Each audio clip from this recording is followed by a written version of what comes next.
Magandang araw sa ating lahat.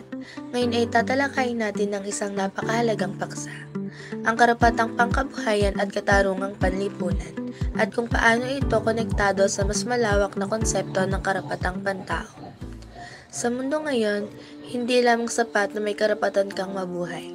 Nararapat din na magkaroon ka ng patas na pagkakataon upang mamuhay ng may dignidad, may hanap buhay at may katarungan sa lipunan. Ayon sa Universal Declaration of Human Rights ng United Nations, ang karapatang pantao ay mga likas at hindi maaaring ipagkait sa bawat tao. Kabilang dito ang karapatan sa buhay, kalayaan at seguridad. Ngunit higit pa roon, kasama rin ang karapatang pangkabuhayan at panglipunan. Ang ibig sabihin, hindi lamang ito tungkol sa malayang pagpapahayag o kalayaan sa relihiyon. Ang bawat tao ay may karapatang magkaroon ng disenteng trabaho, sapat na kita, maayos na pabahay at proteksyon laban sa diskriminasyon. Pag-usapan natin ang karapatang pangkabuhayan. Ito ang karapatan ng bawat isa na magkaroon ng hanap buhay at kabuhayang makapagbibigay ng sapat na kita upang mamuhay ng marangal. Sa madaling salita, ito ang karapatan sa trabaho, makatarungang pasahod, at patas na oportunidad. Isipin natin, paano kung ang isang manggagawa ay nagtatrabaho ng 10 oras kada araw, ngunit hindi sapat ang kanyang kinikita para sa pagkain at edukasyon ng kanyang pamilya? Sa puntong iyon, ang kanyang karapatang pantao ay nilalabag dahil hindi na siya nabibigyan ng patas na pagkakataon para mabuhay ng may dignidad. Ngayon naman, katarungang panlipunan. Ito ay tumutukoy sa pagbibigay ng patas na pagtrato at pantay na oportunidad sa lahat ng tao, anuman ang kanilang lahi, kasarian, relihiyon o estado sa buhay. Kung walang katarungang panlipunan, hindi rin may isasakatuparan ng karapatang pangkabuhayan.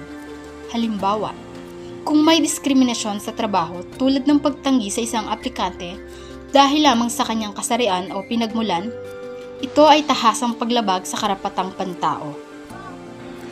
Makikita natin ang karapatang pangkabuhayan at katarungang panlipunan ay magkaugnay at parehong nakaugat sa konsepto ng karapatang pantao. Kung walang oportunidad para sa disenteng trabaho, lumalabag ito sa karapatang mabuhay ng may dignidad. Kung walang katarungang panlipunan, nawawala ang pantay na pagkakataon para sa lahat. Sa Pilipinas, isa sa mga malinaw na halimbawa ay ang issue ng contractualization.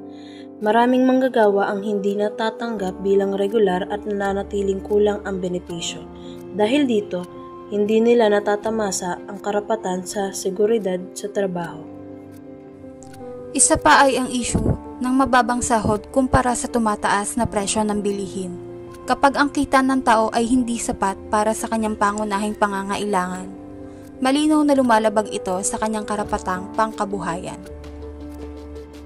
At kung pag-uusapan ng katarungang panlipunan, makikita rin natin ang mga problemang dulot ng diskriminasyon, tulad ng hindi pantay na oportunidad sa mga kababaihan, sa mga indigenous people o sa mga taong may kapansanan. Kung tunay na maisusulong ang karapatang pangkabuhayan at katarungang panlipunan, makakamit natin ang isang lipunang mas makatao at mas makatarungan. Hindi lamang ito tungkol sa individual na kapakanan, kundi pati sa kaunlaran ng buong bansa. Ngunit, hindi ito basta-basta makakamtan. Kailangan ang kooperasyon ng gobyerno, pribadong sektor at ng mamamayan mismo. Responsibilidad ng pamahalaan na ipatupad ang batas para protektahan ang manggagawa at obligasyon ng lipunan na igalang ang dignidad ng bawat isa.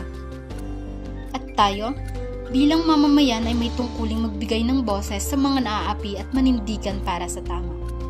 Dahil ang laban para sa karapatang pantao ay hindi lamang laban ng iilan, kundi laban nating lahat. Sa huli, malinaw na ang karapatang pangkabuhayan at katarungang panlipunan ay hindi maaaring ihiwalay sa konsepto ng karapatang pantao. Ito ang nagsisiguro na bawat tao, saan man siya nanggaling, ay may pagkakataong mamuhay ng may dignidad.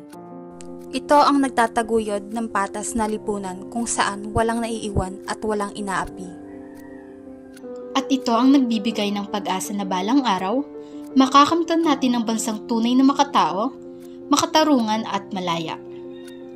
Karapatan ito ng lahat, karapatan natin ito bilang tao.